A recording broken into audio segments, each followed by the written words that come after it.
So what are common questions that you're still getting? And then I want to have two more follow-up questions. Yeah. So most common questions about buying real estate. Yeah. What's in my contract? That's a good one. And then I'm gonna give you three, Sure. because these are the three most asked questions. What does my contract mean? What's in here? The second is, how do I hold title? They're not asking it that way either, because they don't know what that means, how to hold title. Like right. what, But like, how do I own this property? What box do I check what on does this, it mean? on this sheet? Or what does this mean? Yeah. It's, what does this mean? What does this mean for the deed? The third question is, what does my loan package mean? Like, what is can you review my loan documents? What am I signing? Can you review my loan disclosure?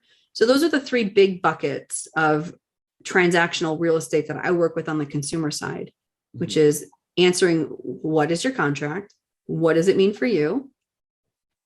How do you own this piece of property with somebody else? What is your loan? What did you just agree to borrow?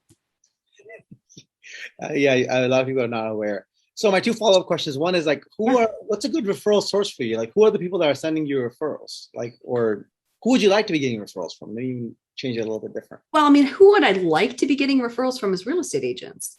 Okay. Right. And they have a referral for every single buyer that they work with. Every single one is a referral.